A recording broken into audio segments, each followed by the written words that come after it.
Shocking new facts on Charlie Kirk's shooter, Tyler Robinson. We on the road to 100K. Okay, if you ain't hit that like button, subscribe button, and turned on all notifications, slap the dog shit about yourself, cause that's the first thing you should have did when you clicked on this video. Shouts out to Meet Kevin.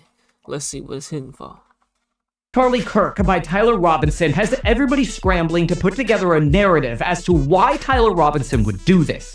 In this video, I'm going to break down some of the latest facts in this case and why Tyler Robinson might have gone after Charlie Kirk, not just specifically for what he said, but what's inside of Tyler's background that could have left him prone to being ignited, if you will. We're going to break down some medical research here, as well as look into Tyler's background. So let's keep it straight, let's keep it fast, and let's get to the facts right away, because that's what I like to do here, is provide facts and then give you unbiased opinion. That is, I don't really care if you're on the left or on the right.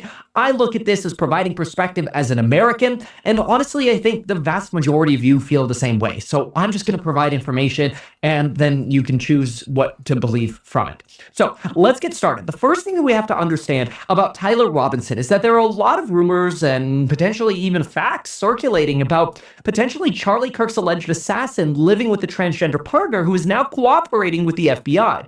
Mind you, this is being reposted literally by Kash Patel, who is the director of the FBI. So it gives a lot of credence to the idea that they have more to go on than just a hunch, that Tyler Robinson is indeed somebody who might be related to, well, let's say either gay or transgender ideology, especially since there are now comments that potentially Tyler Robinson was quote-unquote spotted kissing transgender partner just 2 weeks before the assassination. Though we have to be really careful because journalists can tend to get a little wild. Spotted? So you mean to tell me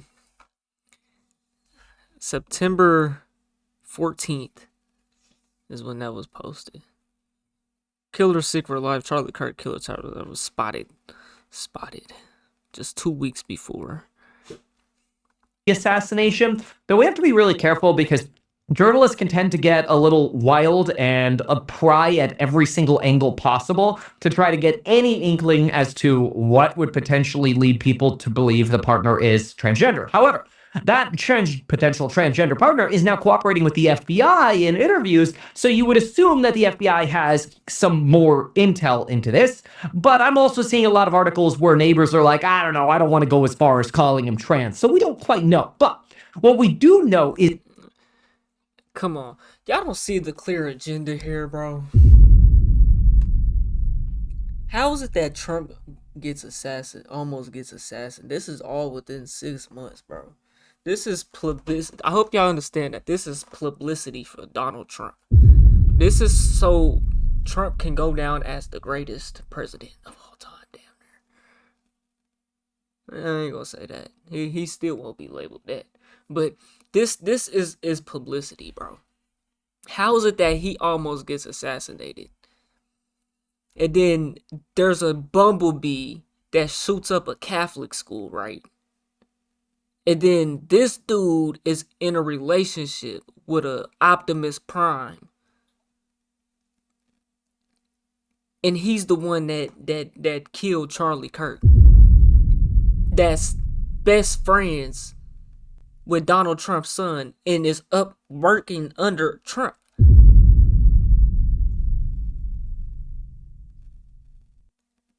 Clear agenda to me.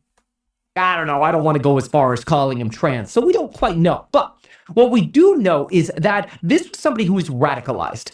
Currently, there is an FBI special agent named James Gaglian. He calls what we're seeing now, quote-unquote, assassination culture, one that is fueled by grievance, the feeling of superiority, some form of moral absolutism, basically a license to kill, and it doesn't take much for them to get radicalized.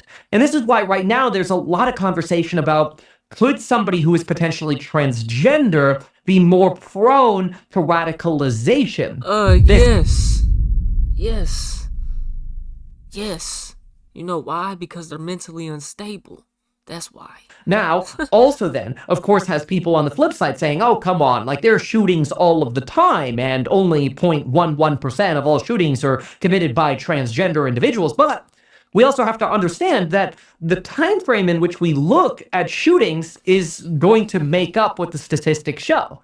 See, if we go back and look at shootings over the last 200 years, we have to realize that maybe only the last 10 years are people willingly and openly willing to talk about transgenderism. Okay, maybe call it the last 20 years, which means really shootings is included in people being comfortable. Do you see the problem, man? This is crazy. That maybe only the last 10 years are people willingly and openly willing to talk about transgenderism. Okay, maybe call it the last 20 years, which means really you can't look at the last 200 years of transgender data because most people aren't going to identify as trans who actually are trans. And this is not a slight against trans individuals. This is simply to understand statistical analysis. There's a lot that goes into this. And we got to recognize that most people who were trans weren't actually willing to admit that they were trans, and they were more and more closet trans, which is the same thing that we've had for generations with gay. Now, something that we want to look at specifically when it comes to transgenderism is, of course, mental illness. And this is where things start getting really interesting, because when people feel like they are trapped in a different body, we don't really know yet what came first, the chicken or the egg. It's possible that people who feel like they're trapped in the wrong gender are just mentally ill to start with. Or it's possible that people who are having these feelings of being trapped in the wrong gender end up going to doctors who say, well, the only way we can get you out of this gender is if you have a mental illness, and therefore these individuals are overdiagnosed. That's worth going into what I'm about to tell you with, because again, my goal is to make your brain go, oh, okay, I mean, like, okay, I can see 6 of one, half dozen of the other, right? But now, here comes some of the data sets, okay? And this is where things get a little less opinion. Listen to this. We performed a cross-sectional analysis. This is these are published studies. All of the things we're about to go through, published studies, and this is on transgenderism. We performed a cross-sectional analysis of a prevalence, I believe this was a Yale study, of psychiatric diagnoses amongst transgender patients in clinical care using all-payer electronic health records database, blah, blah, blah, blah, of 10,270 transgender patients identified. Going through these records, they found that 58% of the transgender patients they identified had at least one psychiatric diagnosis, which means 1 in 2 people, every other person who is trans has a mental health illness. So majority. So it's actually more than that because it's 58%. Majority. This it's safe to say 99.9. compares. Is the stream okay? What's going on? Why am I lagging on my own end? What's going on?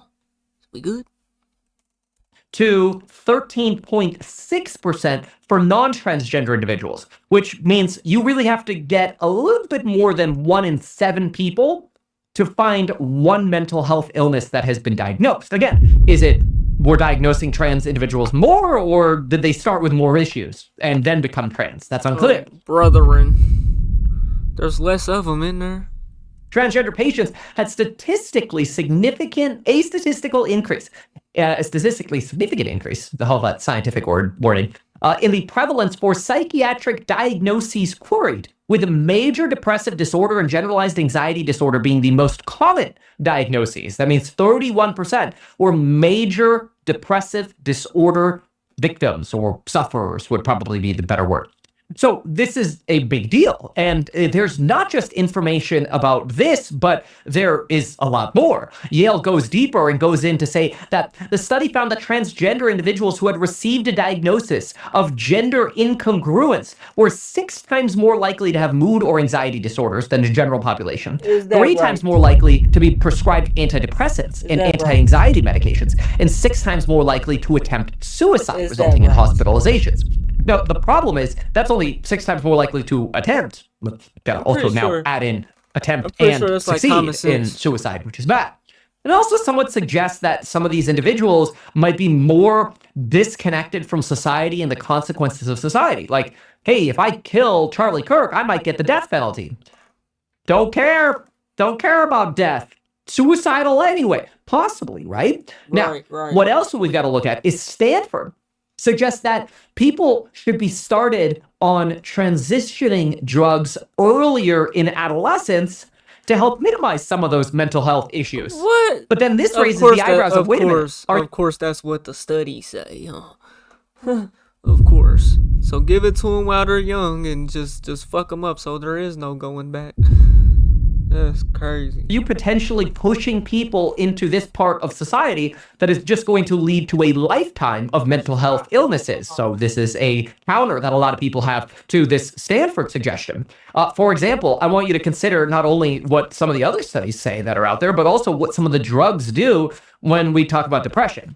So the University of Ottawa, they found that not only could they reiterate a higher prevalence of mental health and suicidal behavior in trans individuals, but they argued that there's something known as the minority stress theory. And this is that the experiences or people who experience or go through prejudices, negative social experiences in general, can have, quote, substantial impacts on both their physical and mental health.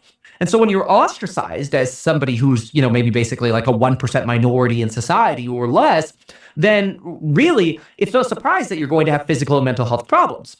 And so therefore it's no surprise that you would end up being, one in two individuals who are trans having mental health issues diagnosed, not to even mention the undiagnosed mental health issues that could be occurring in the trans or unidentified yet trans community. Like, what if you're a closet trans and it hasn't been determined yet?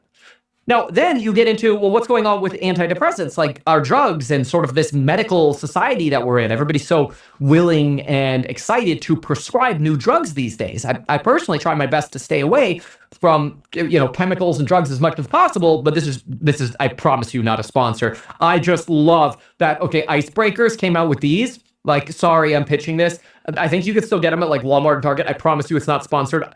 Orange cream pop icebreakers, and they actually taste like orange cream pop, okay? So yes, I will have some chemicals, okay? But anyway, understand this. There's a link between hormones and antidepressant drugs that can actually lead to delusions or other problems. Like, consider this. 8.1% of individuals who took antidepressants self-admitted to Yale that they ended up going into mania or psychosis, which basically means that antidepressant drugs, which are supposed to make you better, could end up making you worse. And you're more likely to get these drugs if you're potentially deemed trans with a mental health issue. Oh, here's a drug to solve your problem. I'll give you 3 examples of the 3 most popular antidepressants today. Just put them on medicine and hope that solves the problem. But then when the medicine don't work, they're still wondering why the fuck nothing is working. They're still trying to figure out what the problem is. The problem is internally. You have to go within. Any problem you got in life, my nigga, especially if it's some mental shit, you have to go within. Can't nobody really help you, bro. This coming from a grown man who out here on his own. You know what I'm saying? Zoloft. You gotta go within. Found by Case Western to provoke or exacerbate positive psychotic symptoms. Positive, not meaning it was good to be psychotic, meaning that, those symptoms are psychotic positive, which is bad. A little confusing. Prozac was found by Harvard to endorse subtle psychotic-like symptoms, like, quote, magical thinking, unusual perception experiences, believing others were talking about them when they weren't, picking up hidden meanings, and not trusting close acquaintances. Then you have Lexapro, which is one of the third most popular antidepressants, which is thought to cause delirium in certain children who are given Lexapro, which is also sad that some children are given this, like 9-year-olds. It's crazy. And it's a Staffordshire University, which found that in a minority of depressed patients, so this is a smaller percentage, but still some, in some depressed patients, treatment with an antidepressant drug appears to initiate intense suicidal thoughts and actions. That's not good. Now, some of this could actually be because of the half-life of some of these drugs. Consider this. The half-lives. By the way, you can get all my data and the links to my research on the Meet Kevin app. Just download the Meet Kevin app on the Apple or Android App Store. You can customize notifications for things that I talk about, and you can get all my sort of data. But anyway, Zoloft has a half-life of 26 hours. Prozac 48 to 96, and Lexapro 27 to 32. This means if you skip a day of your meds with Zoloft or Lexapro, you end up getting this like rapid rush of negative emotion, which increases suicidal thoughts. So the shorter the half-life, the more likely it is that you're going to get what are called discontinuation symptoms, such as anxiety, irritability, mood swings, and suicidal thought, because those negative thoughts come rushing into your brain much more quickly. This is all a problem. So how does this all potentially relate back to the Kirk shooter? Well, it relates back to the Kirk shooter because there's potentially an association here with being ostracized in life and having a transgender partner. But beyond that, not just living with the transgender roommate, it's also worth noting that the individual described himself as a hick in Mormonsville. It almost seemed like he was always, I mean, in some articles, he's described as a meme from Halloween, which is weird. Like, it kind of sounds like he was looking for a home and community, and he was really always ostracized, like kind of like an outcast in a community, and he never really found home. I mean, there's even talk that he went to college, but he only ended up going to college for about a quarter. Take a look at this Wall Street Journal piece. Utah State said he attended the school for just one semester. Sorry, not quarter, one semester. More recently, he had been enrolled in the electrical apprenticeship program at Dixie Technical College, where he's a third-year student, which is great. I mean, I'm all for, like, hands-on, tech. And 3 years for an electrician. He might be going, like, lineman or something. Trade skills these days. When I ran for governor, I ran under we need more technical and trade skills. I think this is great. But the thing is, you can see like he bounces around in his life. Now, something else that's really weird as well. I mean, obviously he was smart enough to bounces around. He's 20 years old, bro. Here it is. Some guy from a meme for Halloween, according to his mother. His mother called him some guy from a meme, basically. But understand, it's not just this. Here's an individual who went to college, couldn't make it at college, grew up in potentially a small, really religious conservative town, and maybe he had underlying mental illness or tendencies that would have aligned with maybe transgenderism or, other sexual desires that wouldn't align with a highly religious household. Consider this also. Not only was it the minister and the father who ended up turning in the Charlie Koch assassin, Tyler Robinson, but Tyler Robinson is somebody who's considered to have previously been a big fan of hunting with his family, so potentially he was a good shot, and his mother, this was an interesting one, was a social worker. Now, this is really interesting because state records show his parents own a custom countertop business and his mother is a licensed social worker, and he grew up hunting. Okay, this is really interesting. Again, in a small town, so probably small conservative town, really strict sort of religious upbringing. I'm not saying that's bad or negative. I'm just saying if you are one of those rare people who then has mental health issues and you're on antidepressants, you're really going to get squeezed out of this society. And then you're trying to call yourself like, oh yeah, I'm just a hey, I belonged over there. And then you go to a Mormon school, it's like, man, I can't belong over here either. And it ends up in trade. So you're trying to see where he's coming from, basically. I mean, I guess ain't nothing wrong with that, but that's not justified. Grade school. It shows this is a person who's bouncing around looking for a home, looking for companionship, right? He's just looking for a home. He's mentally ill. Oh, this is what the white people gonna say. His mother being a He's an animal. This guy is a menace to society. Worker. Who else was a social worker? Well, Thomas Matthew Crooks, the person who shot Donald Trump in the ear and tried to assassinate Donald Trump. Thomas Matthew Crooks, both of his parents were social workers. So then it makes you wonder. So I imagine I've heard of the term social worker. I don't really be knowing. I'm in my own world with it. Let's Google what social worker is, right? That's gotta have something to do with the city government something, and his dad the police, right? Social worker is a trained professional who helps people in communities cope with everyday challenges and achieve a better quality of life by providing counseling. So she basically like a counselor. So she need to do that for her goddamn son. Why he out here doing this shit, huh? You over here saying he mentally this, that, and the third. He looking for a place to call home, but he got a loving mama who be loving on everybody else. Why she must not be loving on him?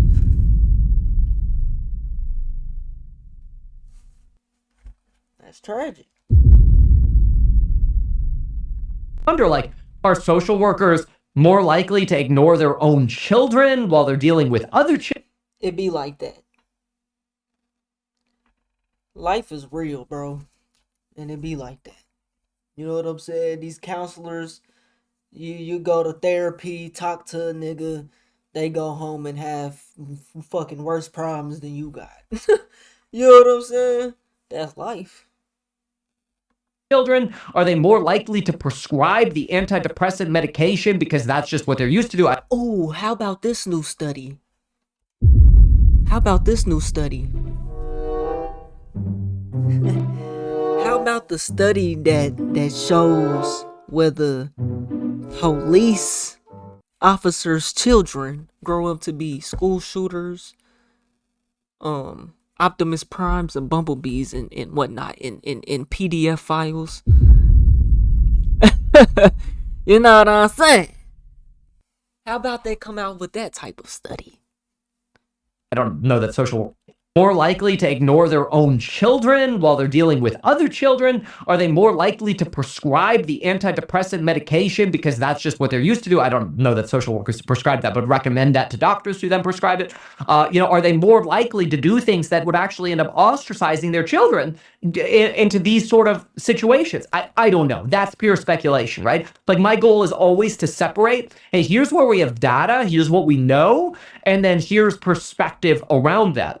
Like, for example, fact, Donald Trump is asking Congress for $58 million of emergency funding for protection for the Supreme Court. Okay, now that's interesting. Like, obviously, all of us were like, oh, yeah, hey, there's more political violence today. Like, we want to make sure the Supreme Court is safe, right?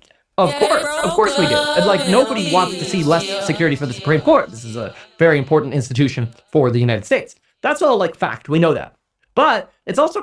Hey, Jeremiah, I low-key think I know who you is, bro. I think you a day one, bro. You tell me to look up some shit like that on street, gonna get me banned and you banned, nigga. It's gonna get you banned, nigga. Oh, God. Kind of a perfect time. I looked it up over here. Fuck you talking about? It just looks suspect. Hey, yo, Von Mars, appreciate the sub, bro. To set up, hey, under the guise of security, the first people I'm going to take care of the Supreme Court. You ain't got on notifications when you hit that button, nigga, slap the dog shit about yourself, because that's the first thing you should have did after you hit the button instead of just kept watching a nigga. You should have hit the bell button and turned on all notifications, not just some notifications, not just periodic, whatever the hell, recommended, whatever YouTube be saying. That's how you know they be trying to fuck with a nigga shit now. You know what I'm saying? They don't be trying to see a nigga eat for real, for real. You gotta have that all notifications button turned on, bro. Simple. If I scratch your back, you better scratch mine because y'all are about to rule on tariffs. Okay? Is that, like, I was looking at this actually this morning. I thought this was very interesting. How often justices voted in favor of each administration? Alito, 95% for Trump. Gorsuch, 95% for Trump. Kavanaugh, 89% for Trump. You see where I'm going with this here? So even the Supreme Court is potentially politically biased. These numbers here are facts. Now, of course, we don't know, like, things that don't come out in public rulings, like emergency hearings and some things that are just done behind closed doors of the Supreme Court. We don't know if there are, like, hidden dissent votes or, what other things there could be. But what we know on actual rulings, we can look at the facts and go, wow, Jackson never votes for Trump or in favor of Trump. Sotomayor only votes in favor of Trump 11% of the time, and Kagan votes 26% in favor of Trump. Roberts at 74%. Now, in terms of when you flip the script and you look at in favor of Biden, Jackson, who voted 0% for Trump, voted 77% of the time for Biden. Sotomayor, 88% of the time for Biden. 82% of the time for Kagan. Roberts was in the middle here, 53, along with Barrett, 53 for Biden. And then you look at Alito, Gorsuch, Kavanaugh, Thomas, who were all really, really, really low, really, really high, I should say, for Trump. They were in that order, 95, 95, 89, 89. For Biden, 18, 29, 41, 18%. So don't kid yourself. The Supreme Court is politically biased as well. We know this factually. This is why it's always a desire to elect the president of your party, because you know that they're going to end up at some point appointing Supreme Court justices, and you see them as sort of a tool for doing what your party wants. Okay, we know this. This is old news. This is lame to me. They trying to figure out like why politically this nigga does. Like, I mean, I get that's the reason to why, but it's just like I just know it's a plant, bro. Charlie Plant, Tyler Plant. You know what I'm saying? Like, he's sitting here breaking. He voted this amount of times for this, and this can explain why he may have felt this way, even though he was conservative, right wing, but he was just extremist, but oh my goodness. Regardless, this is white on white crime. I guess this is they figuring it out. But like, again, this is where I give facts and data and then try to provide perspective around that. Now, political violence is ramping up. We know this. But it's not just political violence against one side. You know, Trump will have you believe it's just radical leftists who are only attacking right-wingers. But this is happening on both sides, and it's really important to consider that. Like, let's consider political violence for a moment. So the Kirk assassination was against a Republican. The Trump assassination was against a Republican. J6, that was against Democratic establishment. Gabby Giffords, Democratic shooting. That was 2011. More recently, Steve Scalise, that was against a Republican. The attack on the Pelosi house is an attack against a Democrat. The shootings of Democrat Hortman, her husband, and her fatally shot, it's an attack against Democrats. John Hoffman, in that same shooting, different Democratic, congressional representative, shot, survived. An attack against a Democrat, right? At the same time, political violence is up. Like, we look at data and we can see that threats against congressmen and women are up to 9,474 in 2024, up from 3,939 in 2017. That is... And who's the usual suspect?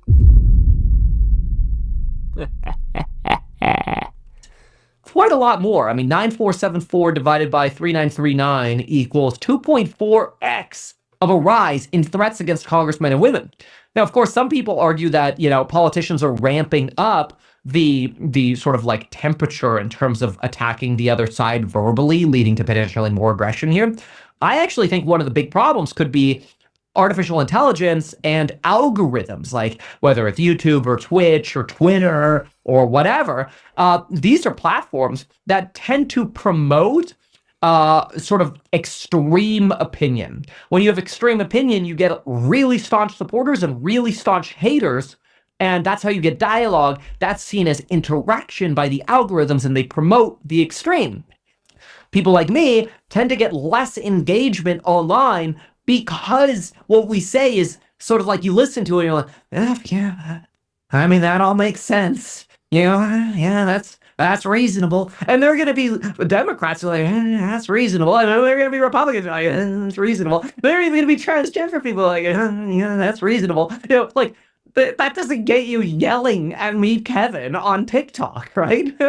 So, like, unfortunately, like, that's the downside of providing neutral information, but it's actually, I think, in the long term, what is best for society. That's why I do it. You know, that's why I don't go down the rabbit hole of one side, because I just have my own mental justification that what is best for the world is just somebody who's able to look at both sides. In fact, what we find statistically is that when people are very... And that's kind of like what my channel is, bro, like what I do, how I am.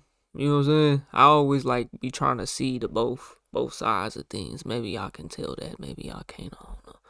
You know what I'm saying? But that be, you know, cause I don't, most of the time, bro, I be reacting to this shit. I don't be knowing what the fuck is going on, even who these people are, bro. I just be getting on here trying to make content, bro. You know what I'm saying?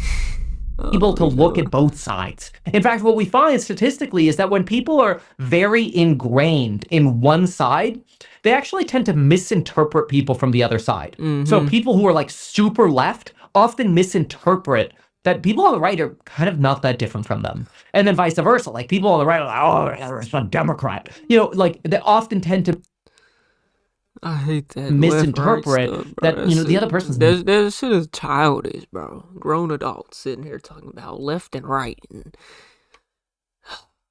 not that different. And it gets worse the more extreme you are to the left or right, the less interested you are in even considering the perspectives of the other side. Right. So this is all really important. And my thing is like, so you politic niggas, right? Y'all niggas, yeah. So if you're a Republican, you're an extremist Republican, left rightist, whatever the hell. It doesn't matter whether you even like the person. I mean, I guess it does, because apparently niggas is getting sniped. But you don't necessarily have to like the person. What the hell was I finna say, goddamn? In even considering the perspectives of the other side. So this is all really important.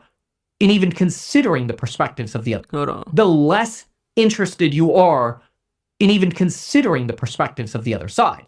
So this... What am I saying? Let me think. So, bro, you an extreme left. So this is what I'm saying. Regardless of how you feel, like what you think about them, politically, you still have to vote for them. You still have to be on their side because they're Republican. You can't vote Democrat 1 year. You can't do, like, you can't be different. You just have to, you don't agree with nothing they say, but because they're Republican, you still ride for them. Like, what type of weird shit is that? I'm asking a question. Is that what y'all do? Because apparently not. Because apparently Charlie Kirk, this Tyler Robinson nigga is not, he's on the right. Just like Charlie Kirk. I don't know. And it gets worse the more extreme you are to the left or right, the less interested you are in even considering the perspectives of the other side.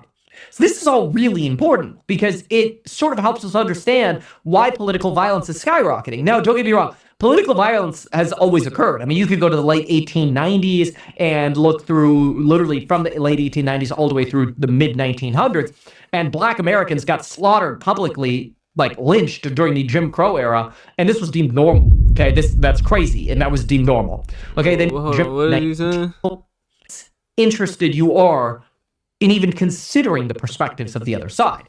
So this is all really important because it sort of helps us understand why political violence is skyrocketing. Now, don't get me wrong. Political violence has always occurred. I mean, you could go to the late 1890s and look through literally from the late 1890s all the way through the mid 1900s, and Black Americans got slaughtered publicly, like lynched during the Jim Crow era, and this was deemed normal. Okay, that's the only thing in history he can go back and think of is on Black people, though, because ain't no white shit happen.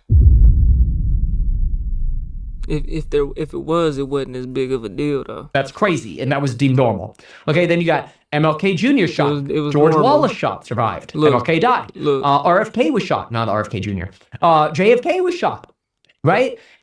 So, like, these are things that have happened historically. Like, we have political violence, whether you're an activist or a president. 1/3 of presidents in the 20th century have experienced assassination attempts, and 2 of them were killed. Think about that. In 100 years, 33% of our presidents experienced assassination attempts, and 2 of them were killed. 100 years? Nah, George Washington was before 100 years ago, nigga. Then, on the flip side, you have people like Luigi Maggioni. Or is he saying from the first assassination attempt?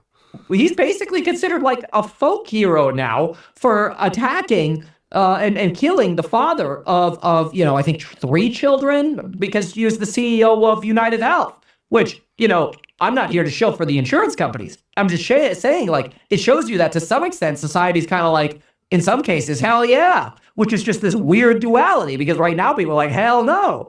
In fact, it's so crazy that in San Francisco, there's literally a musical that is booked out called Luigi the Musical, a tale of love, murder, and hash browns. San Francisco Bay Area. You can't make this stuff up.